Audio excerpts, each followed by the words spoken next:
The next morning brought my first real taste of what Brandon and Amber had arranged for me. Breakfast was served on white china by staff who smiled too much and watched too closely. Every movement was noted. Every question deflected. "Good morning, Mrs. Harrison," a nurse said brightly. "Did you sleep well?" "Like a baby," I replied, meeting her eyes. "Who wakes up every 2 hours wondering where they are?" She laughed politely. I did not. After breakfast, Dr. Martinez appeared again, clipboard in hand, wearing the practiced expression of a man who believed himself untouchable.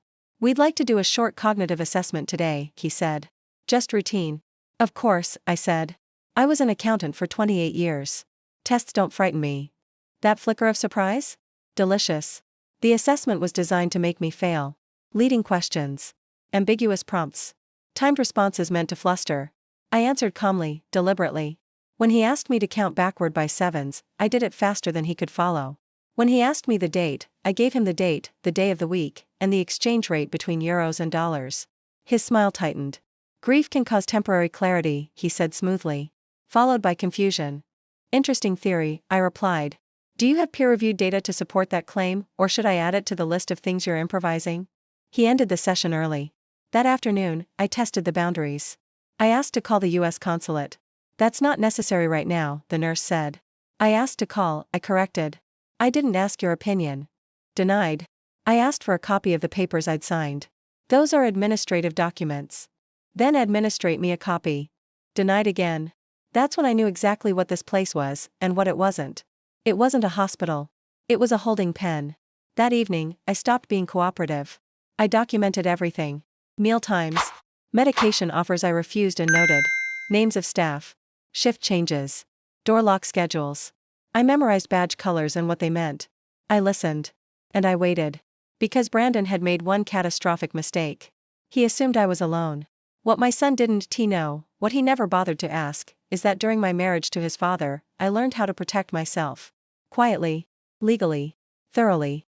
5 years earlier, after watching my husband try to manage my finances during one of his control phases, I'd set up safeguards. An international attorney. A medical power of attorney springing clause. A dead man switch of sorts. If I failed to check in every 72 hours while traveling abroad, documents would automatically be released to the U.S. consulate, my attorney, and 3 financial institutions. Including copies of my will. And a forensic psychological evaluation conducted before my husband died, stating, very clearly, that I was of sound mind and exceptionally difficult to manipulate. That clock was ticking. On the 3rd day, Dr. Martinez's tone changed. "Your family is concerned," he said. "They may request an extended stay." "I'm sure they will," I said. "You should know something, doctor." He raised an eyebrow. "My children believe I'm confused. Emotional. Easily guided." I leaned forward. "They are wrong. And in approximately 14 hours, several very important people are going to realize it." For the first time, I saw fear. That night, alarms sounded in the hallway. Not emergency alarms, administrative ones. Phones rang. Voices whispered urgently in Spanish. At 6:17 a.m., my door unlocked. A woman I hadn't seen before stood there, flanked by 2 men in suits. "Mrs. Harrison," she said formally. "I'm with the American consulate. You're coming with us." I smiled, picked up my purse, and stood. As we walked past the nurse's station, I saw Dr. Martinez pale visibly. "Oh," I added, turning back slightly, "you might want to let my son know." "Let him know what?" he asked weakly.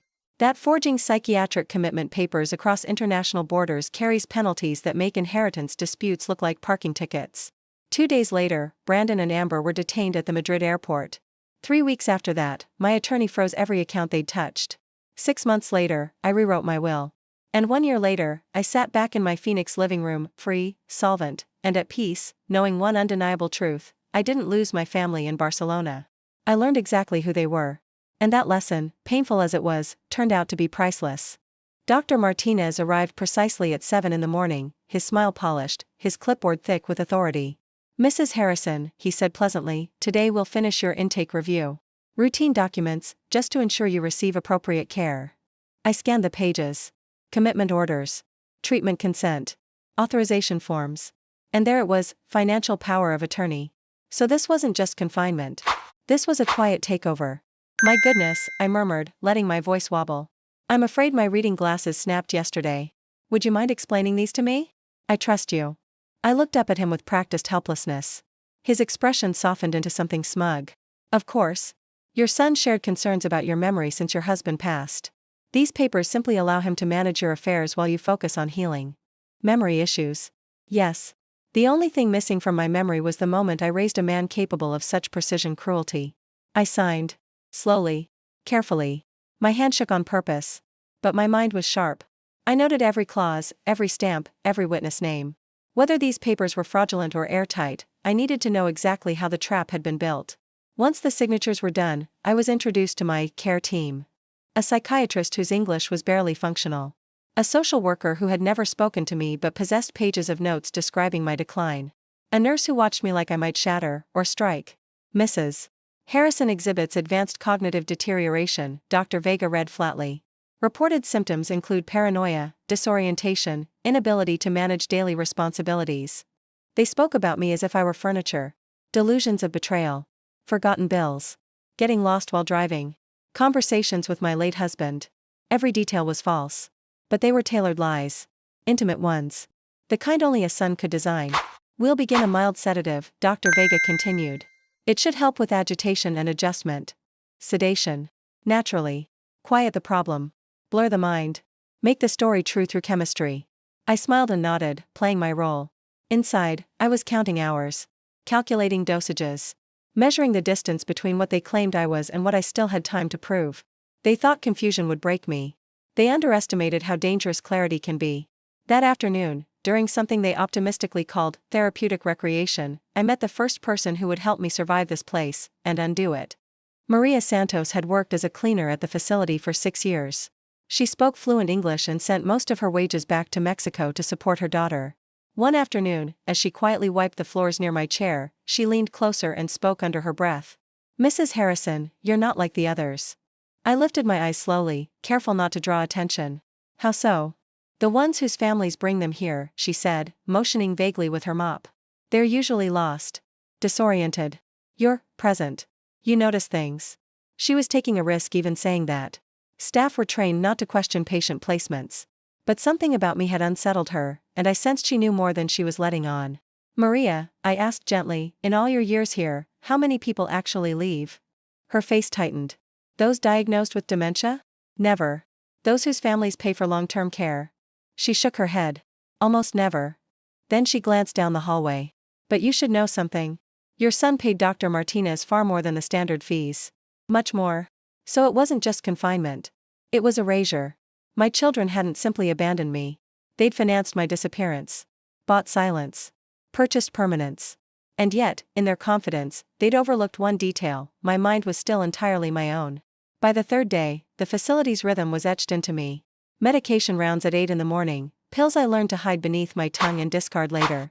Therapy sessions at 10, where I deliberately acted more muddled each time, reinforcing their belief that the treatment was working. Lunch at noon, when security thinned as guards rotated breaks. At 2 o'clock came recreation hour, when Maria cleaned the second floor, near the administrative offices. The building ran on key cards, layered by clearance. Doctors had unrestricted access. Nurses moved freely between patient wards and medical offices. Maintenance staff, like Maria, could reach nearly every area except the central administrative wing. Nearly.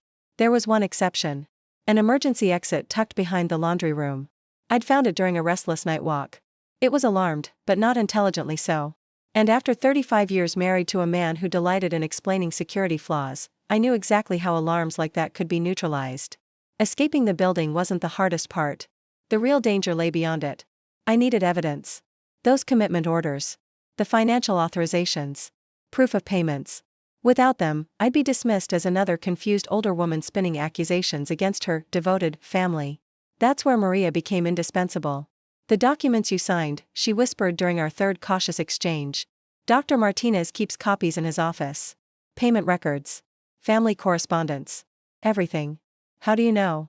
I asked. "Because I clean his office," she said simply. Then, after a pause, "and because I've watched this place break people for 6 years." Maria wasn't alone. Beneath the polished surface of the facility was an unspoken network: janitors, kitchen staff, junior nurses, people who had seen too many convenient diagnoses, too many silenced relatives, to believe it was coincidence. They couldn't speak openly. But they could help. And that was all I needed. No one there had ever faced someone with both the means and the resolve to fight back. If I could reach that office, I said slowly, measuring every word, could you help me? Maria hesitated. Her voice dropped. Mrs. Harrison, if they catch you attempting to leave, they'll transfer you to the secure wing. People sent there don't come back out. Then I won't be caught, I replied. That night, while the building rested under its thinnest staffing, I set everything in motion. The laundry room sat on the ground level, reached through a service hallway tucked behind the kitchen. At 2 in the morning, only 3 guards were on duty, one stationed at the front entrance, one making rounds, and one watching the camera feeds from the control room. The cameras were the flaw in the system. Guards changed shifts every 4 hours, and during that handoff there was always a window, about 15 minutes, when attention drifted while reports were reviewed. I'd observed it for 3 consecutive nights and knew the timing precisely. Using a trick my late husband loved to demonstrate, I neutralized the emergency exit alarm with a thin strip of electrical tape over the magnetic sensor. As long as it stayed in place, the system believed the door was closed even when it wasn't. Getting out was simple. Getting back in would take finesse. Maria had agreed to quietly unlock a ground-floor recreation room window just before her shift ended at 6. It was partially hidden by shrubs and sat outside the main camera angles. The walk to the road was farther than it appeared from my room, but at 3 in the morning the streets were empty. I wore the darkest clothes I owned, navy trousers, a black sweater, shadows hiding me as I moved. 40 minutes later, I stood outside a 24-hour internet cafe in the nearby town. My credit card still worked. Brandon clearly hadn't bothered freezing my accounts yet. He'd assumed I'd be sedated, compliant, and harmless for weeks. His mistake. For the next 3 hours, I worked. I studied Spanish commitment statutes. Located the nearest U.S. consulate. And most importantly, identified a Barcelona-based attorney who specialized in international cases involving wrongful psychiatric confinement. Dr. Carmen Ruiz had a reputation for challenging institutions that thrived on quiet abuses of power. By 6 a.m., I was back in my room, tucked into bed as if I'd never moved. When morning medication rounds began, I swallowed on cue and disposed of the pills the moment the nurse left. During her rounds, Maria found the tape on the emergency door and removed it without a word. To the staff, nothing had happened. But outside those walls, messages had been sent. Trails had been laid. And people were paying attention, in Barcelona and in Phoenix. They believed isolation would break me. Instead, it sharpened my focus. On Thursday morning, Dr. Carmen Ruiz arrived at the Serenity Wellness Center carrying a briefcase and an expression cold enough to stop time. I watched from my window as she crossed the parking lot with purpose. My emails had done exactly what I'd intended. The American consulate had demanded an immediate welfare review of a detained U.S. citizen. Spanish authorities had begun questioning the facility's paperwork. And Brandon and Amber were about to face consequences. Dr. Martinez appeared at my door, visibly rattled. Mrs. Harrison, you have visitors. Legal visitors. I widened my eyes, letting confusion settle in. Legal? Did I do something wrong? I can't remember. No, he said quickly. They're advocates. They want to speak with you about your stay. Dr. Ruiz did not disappoint. Precise, methodical, and unmistakably angry. Sitting across from me in the visitor's room, she spoke evenly. Mrs. Harrison, I need to ask you something plainly. Are you being held here against your will? Well, I said softly, keeping my performance intact as Dr. Martinez lingered nearby. My son said it was for my own good. I've had trouble remembering things since my husband passed. I understand. And do you recall signing legal documents when you arrived? Oh yes, I nodded. Dr. Martinez brought papers. I couldn't read them properly, my glasses were broken. She wrote notes, but our eyes met. She understood exactly what I was doing. Would you like assistance contacting your family to discuss your care? She asked. That would be lovely, I replied. And the trap, at last, began to close. My son Brandon is in Madrid on business, I said gently. He and his wife, Amber, were so thoughtful to find this beautiful place for me. Dr. Ruiz wrote steadily, her pen never pausing. Every mild, agreeable response I gave strengthened her case, because under Spanish law, the more incapable I appeared, the more unlawful my confinement became. Once she left, events accelerated. By that afternoon, Spanish social services arrived for an independent assessment. By nightfall, a representative from the American consulate sat across from me, asking careful questions. And somewhere in Madrid, my children were fielding urgent calls from attorneys whose names meant nothing to them, but whose words carried real fear. The next morning, the phone rang. Mom. Brandon's voice was strained, brittle. I just heard from a Spanish lawyer. She says there are concerns about your commitment paperwork. Oh, Brandon, sweetheart, I replied, letting confusion tremble into my tone. I hope I didn't cause trouble. I don't remember speaking to any lawyers at all. The doctors say my memory isn't what it used to be. He exhaled sharply. Listen to me very carefully.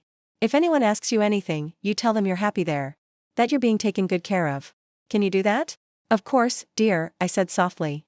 But when will you come see me? I miss you. We'll be there tomorrow. Just, please don't sign anything else. And don't talk to any lawyers unless I'm there. When the line went dead, I allowed myself a small, private smile. Panic had found him. That meant his legal team had already explained the gravity of his situation: international abduction, unlawful confinement, elder exploitation, fraud. A rather impressive list. And I still wasn't finished. That evening, Maria slipped into my room with something priceless: copies. Payment records showing Brandon had wired $50,000 to the facility. Internal correspondence discussing permanent placement for inconvenient patients. And most damning of all, a psychiatric evaluation describing my supposed mental decline, dated 3 days before I ever left Phoenix. An evaluation written for a woman no psychiatrist had examined. Brandon hadn't just lied. He'd purchased false medical records. He'd paid a foreign institution to erase me quietly. All while wearing the mask of a devoted son. When he and Amber arrived the following morning, they were walking straight into a snare. Friday came. They looked exhausted when they entered, hollow-eyed, tense. I, on the other hand, had slept wonderfully. It turns out rest comes easily when justice is approaching. Mrs. Harrison, Dr. Martinez said uneasily, ushering them in, your family is here. I looked up, letting my expression blur. Brandon? Oh, thank goodness. I was afraid I'd done something wrong. Everyone keeps asking me questions I can't quite remember. His eyes flicked to Dr. Martinez. What kind of questions? Oh, why I'm here, who brought me, whether I want to stay. I pressed my fingers to my temple. It's all very confusing. I told them you know what's best. Amber clasped my hand with practiced tenderness. You haven't signed anything else, have you? Sometimes places like this pressure patients. I don't think so, I said. Though that nice lawyer did ask yesterday, but my glasses were broken. The color drained from Brandon's face. What lawyer? He demanded. Before I could answer, Dr. Carmen Ruiz entered, flanked by 2 Spanish officials and a representative from the UFESA consulate. Mr. Harrison, she said calmly, I represent your mother regarding her confinement here. We need to address several discrepancies in the documentation you provided. Brandon rose slowly, training taking over even as fear surfaced. I'm not sure what you're referring to. My mother consented to treatment. Then let's review that consent, Dr. Ruiz said, opening her briefcase. Beginning with the psychiatric assessment dated 3 days before your mother left the United States, allegedly conducted by Dr. James Morrison. She met his eyes. Dr. Morrison has never evaluated your mother. He was attending a conference in Seattle on those dates. Amber's grip tightened painfully. I winced, playing my part. Amber, dear, you're hurting me. The consulate official stepped forward. We also have questions about the financial arrangements, specifically the $50,000 payment made prior to admission. That amount significantly exceeds standard care fees. And just like that, the room shifted. The walls that had held me no longer belonged to them. Brandon was sweating now. I only wanted what was best for my mother, he insisted. Money wasn't the issue. How generous, Dr. Ruiz replied coolly. And the power of attorney papers granting you control of her assets during treatment, those were also for her benefit? Standard safeguards, Brandon said quickly. She's been declining since Dad died. Someone had to take over. That was my cue. Actually, Brandon, I said, my voice cutting through the room, steady, lucid, unmistakably mine, someone has been managing my affairs. And it had nothing to do with cognitive decline. Silence fell like a dropped curtain. Brandon stared at me as if the dead had begun to speak. Amber's breath caught. Mom? I've known exactly what's been happening, I continued, standing straighter with every word. The forged evaluations. The illegal confinement. The plan to keep me hidden while you helped yourselves to my accounts. I met their eyes without flinching. What you failed to consider is that your mother is far more awake than you ever imagined. You pretended? Brandon stammered. No, I said softly. I was genuinely confused about how I raised a son capable of this. Dr. Ruiz's pen flew across her notebook. The Spanish officials murmured into their radios. For the first time in years, my children were truly seeing me. And here's where it gets interesting, I went on. While you were congratulating yourselves on your clever little operation, I was arranging my own protections. I lifted my phone, the one they assumed I couldn't use. My attorney in Phoenix and I had a very productive conversation. False commitment for financial gain qualifies as elder abuse under Arizona law. The consequences are unpleasant. Amber broke down, real tears this time. Brandon sank into his chair. Your house is being searched as we speak, I added calmly. Your accounts are under review. And your attempt to access my funds while I was supposedly incapacitated triggered fraud alerts you won. Enjoy explaining. Mom, please, we can explain, Brandon whispered. I'm sure you can, I replied. You've always been talented storytellers. But I'm done listening. I turned to Dr. Ruiz. I want to pursue charges for false imprisonment, fraud, elder abuse, and anything else applicable. Her smile was thin and resolute. I'll see it through, Mrs. Harrison. As Brandon and Amber were escorted away, something inside me finally loosened. For the first time in decades, I felt unbound, free of manipulation, free of false concern, free of the quiet erosion of my independence. They had tried to erase me. Instead, they had awakened a woman who no longer consented to being diminished. On the flight back to Phoenix, I had 8 uninterrupted hours to think. Extradition in Spain was only the beginning. The real reckoning would come at home. My first stop wasn't my house. It was the office of Patricia Williams, the attorney I'd contacted during a sleepless night abroad. She was incisive, relentless, and visibly energized by the scope of what she was reading. Mrs. Harrison, she said, scanning my files, this crosses into federal territory. But proving financial elder abuse can get complicated when family members already have access. I know, I said. That's why I believe this went far deeper. I laid out what I'd uncovered. Amber's position at a financial firm. Brandon's closest friend, a psychiatrist. A neighbor trained in elder law. Too neat.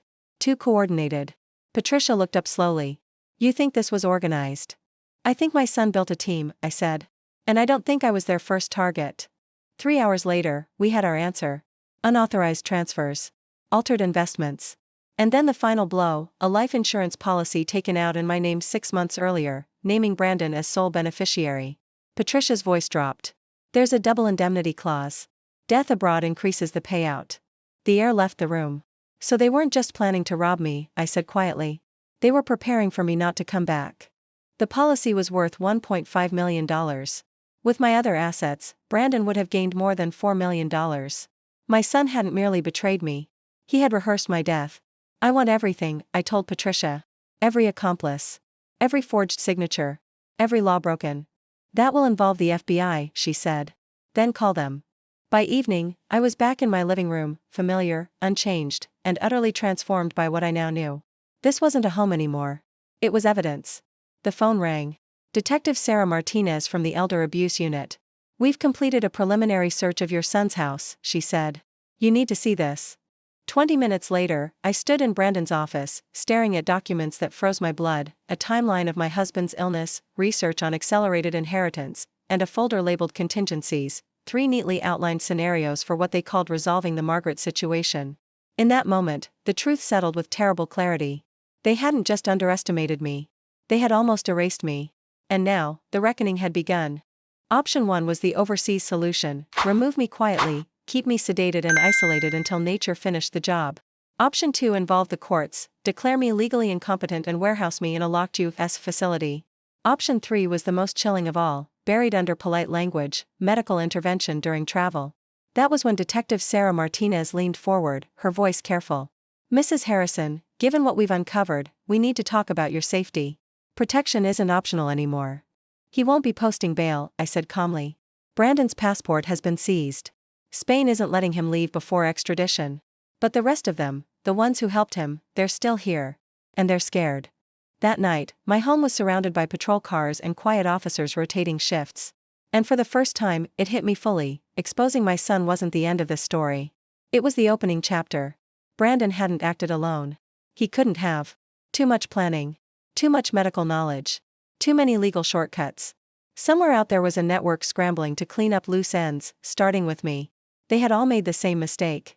They assumed Margaret Harrison would fold once the truth came out. They were wrong. Dr. Marcus Webb didn't look dangerous. That was the unsettling part. He sat across from me in the FBI interview room with an expression of gentle concern, hands folded, voice smooth. He looked exactly like what he claimed to be, a worried family friend who had merely offered guidance to a stressed son. Mrs. Harrison, he said softly, everything I shared with Brandon was based solely on what he told me. If he exaggerated or lied about your condition, then I was misled as well. Special Agent Linda Cooper wrote without looking up, her face unreadable. Dr. Webb, I said evenly, could you explain how you assessed my mental health without ever speaking to me? I didn't assess you, he replied quickly. I offered general information, resources, facilities. That's all. Facilities overseas, I noted. Facilities known for long-term involuntary holds. A flicker, barely there, crossed his eyes. Brandon was concerned about discretion, he said. He felt domestic placement might attract attention. Discretion, I repeated. That's an interesting choice of word. I slid a folder across the table. Do these names mean anything to you? I asked. Elena Vasquez. Thomas Chen. Dorothy Miller. No, he said. Too fast. Agent Cooper finally looked up. Because all three were committed abroad following consultations traced back to you. All had significant assets. And all died within 6 months. Silence pressed down on the room. Marcus's attorney shifted. My client denies any involvement beyond a single conversation with Mr. Harrison. 17 conversations, actually, Agent Cooper corrected. That's how many calls you made to the Serenity Wellness Center in 18 months. That's not casual advice. For the first time, Dr. Webb's composure cracked. There's more, I said quietly. The life insurance policy my son took out on me. His attorney stiffened. The medical history attached to that application contained details pulled directly from my private health records, I continued. Records you had access to. Agent Cooper nodded. Forensics confirmed it. Dr. Webb accessed Mrs. Harrison's files 14 times in 3 months. He also accessed the records of the other 3 deceased patients. The sound of a pen scraping paper was suddenly deafening. Dr. Webb, I asked calmly, how were you compensated? A consulting fee? Or did you receive a share of the inheritance? We're done here, his lawyer snapped, standing. Agent Cooper rose as well. No. We're not. She turned to Marcus. You're under arrest for conspiracy, elder abuse, insurance fraud, and unlawful access to protected medical records. Federal charges. State charges will follow. As agents cuffed him and let him out, I felt no triumph, only resolve. This wasn't about revenge. It was about stopping a machine that had already destroyed lives. And the investigation was far from over. They thought I was meant to disappear quietly. Instead, I became the one thing they never planned for. A witness who survived. Amber hadn't acted alone. Fletcher and Associates hadn't been an innocent backdrop to her workday, it had been infrastructure. Her supervisor had helped design the financial pipelines that quietly siphoned money out of victims' estates. Karen Wright, the paralegal next door, had advised on commitment statutes and jurisdictional loopholes. And there were others, accountants, physicians, consultants, an entire ecosystem of professionals who had turned elder abuse into a lucrative specialty. But the most devastating revelation came that evening. Agent Linda Cooper called just after sunset. Mrs. Harrison, she said, we've finished cross-referencing the financials from the related cases. The money wasn't simply divided among the conspirators. I closed my eyes. Where did it go? A holding entity. A consulting firm called Golden Years Consulting. I felt my knees weaken and sat down hard at the kitchen table. It presents itself as a concierge service for families navigating elder care, Cooper continued. In reality, it identifies high-net-worth seniors, engineers medical or legal crises, and profits from either long-term institutionalization or death. How many? I asked. So far, 12 confirmed victims over 3 years. But based on cash flow patterns, we believe the real number could be several times that. 12 people who hadn't escaped. 12 families who never realized what had been done to their parents.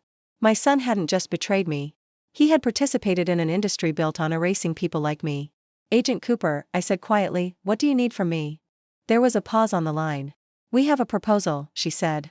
But it's dangerous. And it requires you to be braver than most people ever have to be. I smiled grimly. Go on. Golden Years Consulting was hosting its annual professional retreat in 2 weeks. Not a conference, a retreat. A private gathering where vetted professionals shared tactics, referrals, and methods. According to the FBI, it was where best practices for exploitation were exchanged openly, behind closed doors. We want you inside, Cooper explained during our planning session. You'll attend as a prospective client. Bait, I said. Yes, she replied. You'll pose as a wealthy widow looking for protection from potentially predatory relatives. The goal is to get them to pitch their services, to record them explaining their methods in their own words. So I'll be shopping for help protecting myself from people exactly like my son. Exactly. She leaned forward. But I need to be clear.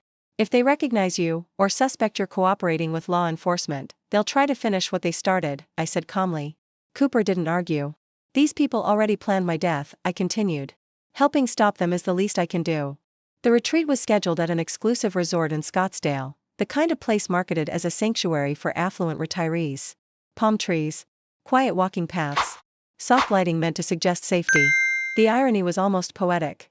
For a week, I prepared. Patricia Williams helped craft a new identity, Eleanor Blackwood, recently widowed, beneficiary of a tech fortune, anxious about stepchildren circling her assets. Agent Cooper's team built a flawless backstory, corporate records, fabricated social ties, a digital footprint that could survive scrutiny. They fitted me with recording devices small enough to pass security sweeps and trained me on coded phrases to signal danger. But none of that was the hardest part. The real challenge was psychological. I had to appear fragile without being fragile. Trusting without surrendering control. I had to embody the kind of woman these people hunted, while remaining sharper than any of them expected. The attendees did not disappoint. They arrived polished and confident, greeting one another like colleagues at a medical conference.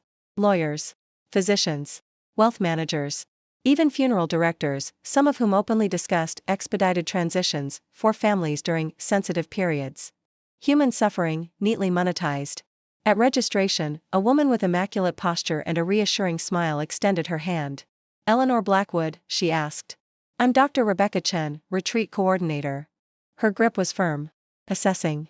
"I understand you're dealing with some family complications," she said gently. "Inheritance concerns can be terribly stressful." I returned her smile, letting just enough uncertainty enter my eyes. "Yes," I said softly. "I'm worried I might be trusting the wrong people." She nodded, exactly as predators do when prey steps willingly into range. "Well," she said, guiding me toward the conference hall, "you've come to the right place.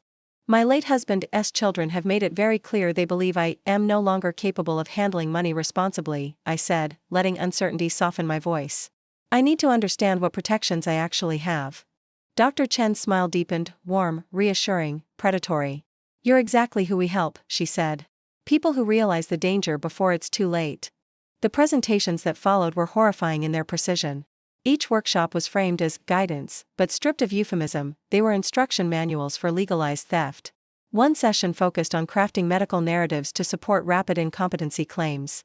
Another detailed strategies for relocating seniors across borders to jurisdictions with weaker oversight. A third explained how to preserve assets during family transitions, a phrase they used to describe the period between institutionalization and death. At lunch, I was seated with 3 other attendees labeled as clients. All widows. All wealthy.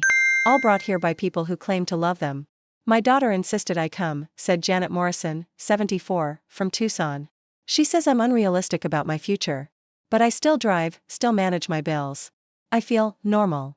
Patricia Wells nodded. "My son-in-law says I'm too trusting. That I make impulsive decisions. He thinks simplifying my finances would be safer."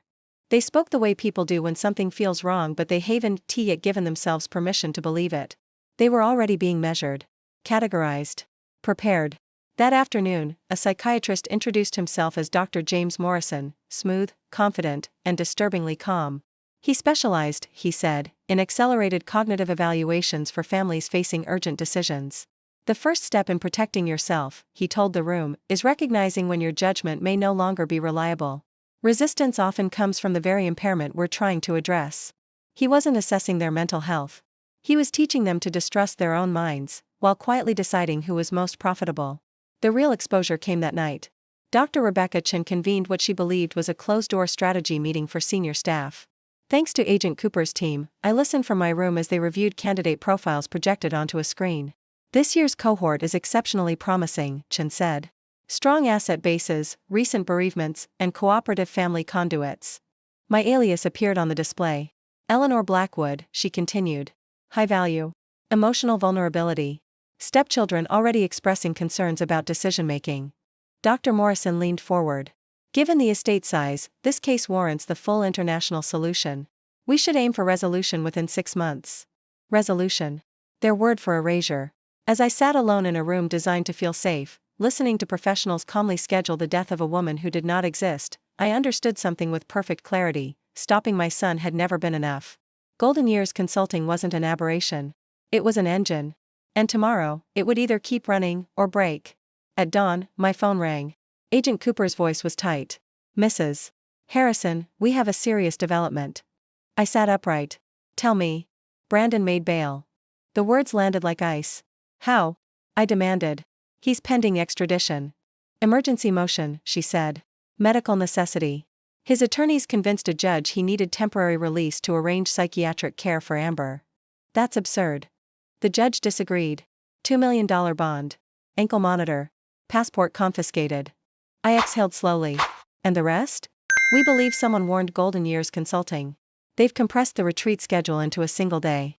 And they've added an unscheduled session, focused entirely on Eleanor Blackwood. They were accelerating.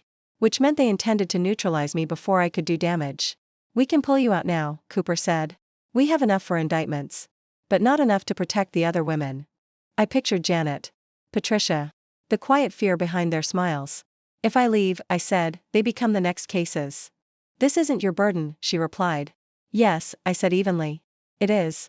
2 hours later, I sat across from Dr. Morrison and a financial strategist named David Chen in what they called an individual risk consultation. They thought they were dissecting Eleanor Blackwood's weaknesses. They were documenting their crimes.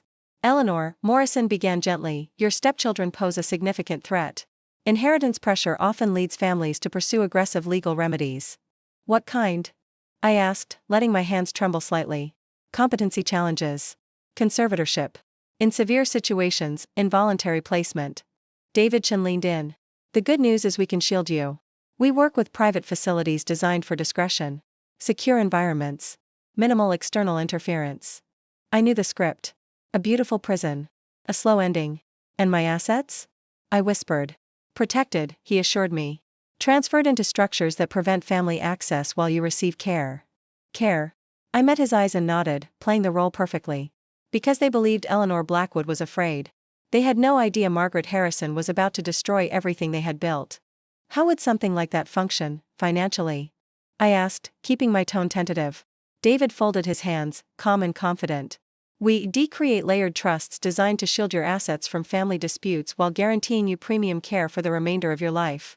And who would oversee these trusts? I pressed. His smile widened. Our specialists handle everything. You wouldn't be burdened with decisions.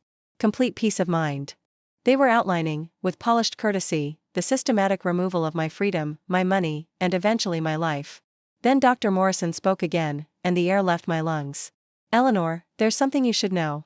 We're already familiar with your circumstances through a mutual contact. Brandon Harrison has spoken very favorably about our work.